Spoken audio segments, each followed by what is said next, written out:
Electromagnetic spectrum का students हमारे पास एक प्रॉब्लम है जिसकी स्टेटमेंट फर्स्ट ऑफ ऑल हम देखते हैं और बाद में देखते हैं कि किस तरह हम इसको सॉल्व कर सकते हैं। इस पर हम मजीद डिस्कशन भी करेंगे, इलेक्ट्रोमैग्नेटिक स्पेक्ट्रम पर रिवाइज करेंगे इसको। The upper wavelength of microwaves is 300 millimeter. Calculate their frequency when traveling through vacuum. जिस तरह हम जानते हैं कि इलेक्ट्रोमैग्नेटिक वेव्स जो है उसमें हमारे पास मुख्तलिफ कैटेगरीज में हमने उनको डिवाइड किया है, जिस तरह के माइक्रोवेव्स है, विजिबल लाइट है, अल्ट्रावायलेट है, एटसेट्रा।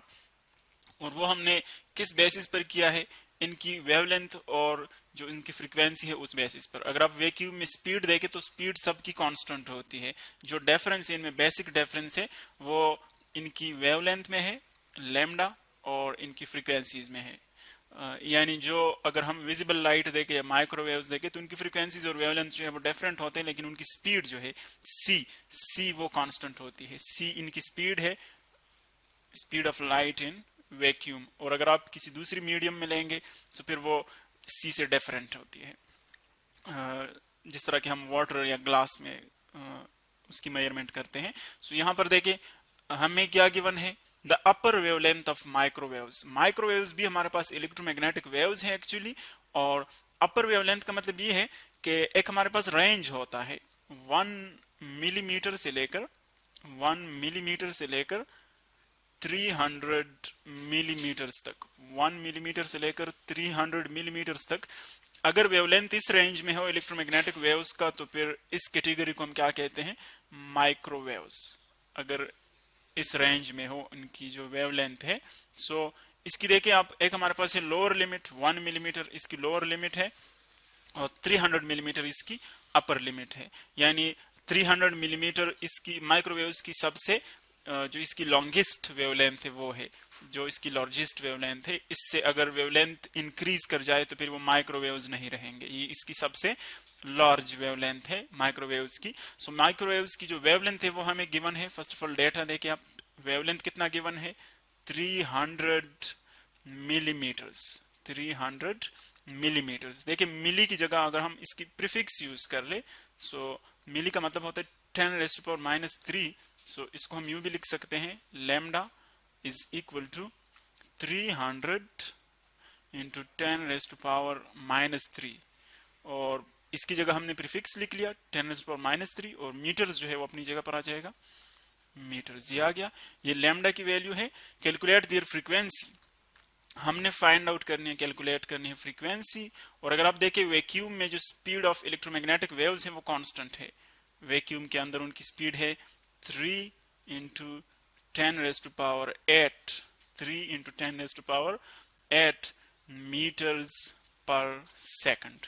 ये इनकी हमारे पास जो है वो स्पीड है। सो देखिए हम इजीली एक जो हमारे पास इक्वेशन है v is equal to f lambda, अगर आप यूज करेंगे तो ये हमारे पास मैकेनिकल वेव्स के लिए है, v is equal to f lambda. ऐसे वेव्स जिनके लिए मीडियम की जरूरत होती है, और या हम यूं भी कह सकते हैं जिनकी जो स्पीड है, जिन वेव्स की वो स्पीड ऑफ लाइट से बहुत कम हो, उनके लिए हम ये फार्मूला यूज करते हैं। लेकिन अगर हमारे पास इलेक्ट्रोमैग्नेटिक वेव्स है तो फिर हम v को रिप्लेस करते हैं c से, क्योंकि इलेक्ट्रोमैग्नेटिक वेव्स की जो हमारे पास स्पीड है उसको हम c से रिप्रेजेंट करते हैं। सो ये बन जाएगा c is equal to f lambda. Electromagnetic waves के लिए हम इक्वेशन को इस तरह यूज करेंगे। सो जस्ट इनमें आपने वैल्यूज पुट करनी है, हमारे पास फ्रीक्वेंसी की वैल्यू आ जाएगी। सो फर्स्ट देखिए अगर आप फ्रीक्वेंसी फाइंड करना चाहते हैं सो लैम्डा पे डिवाइड कर ले बोथ साइड्स, ये लैम्डा और लैम्डा कैंसिल आउट हो जाएंगे। सो हमारे पास आ जाएगा एफ की वैल्यू क्या आ जाएगी, f is equal to c divided by lambda. ये इसकी वैल्यू आ गई। अब देखें सी की वैल्यू इसमें इंसर्ट कर लें। सी की वैल्यू हमारे पास है 3 इंटू 10⁸,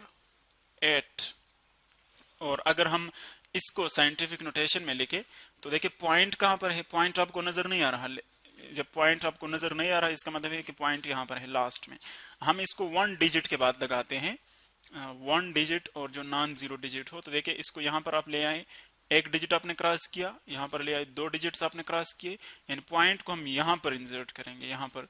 सो अगर हम इसको इस फॉर्म में लिखना चाहते हैं तो ये क्या बन जाएगा, इसकी जो वैल्यू है हमारे पास, इसकी वैल्यू देखिए वो क्या बन जाएगी, 3.0 पॉइंट यहां पर आ गया इंटू 10 रेज टू पावर, अगर आप देखें 3.0 इंटू 10 रेज टू पावर, अब जब हम लेफ्ट की तरफ आते हैं सो पावर जो है वो हम प्लस पुट करते हैं, और अगर हम राइट की तरफ जाते हैं सो फिर पावर हम क्या करते हैं, नेगेटिव पुट करते हैं। यहाँ पर देखिए आप 2 डिजिट्स आपने क्रॉस किए, सो इसका मतलब ये है कि +2 हम इसके साथ ऐड करेंगे। -3 तो पहले से है, इसके साथ +2 ऐड कर ले तो ये क्या बन जाएगा, -1।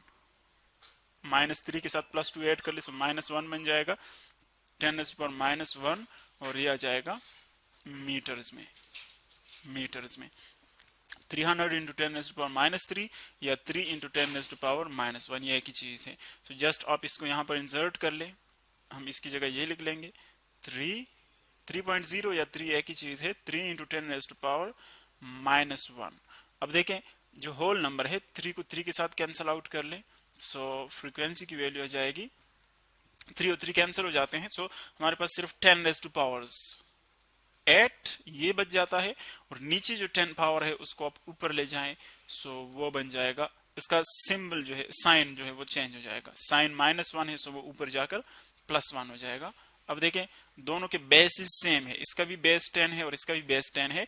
जब बेस सेम हो फिर हमारे पास जो पावर्स है वो ऐड हो जाते हैं।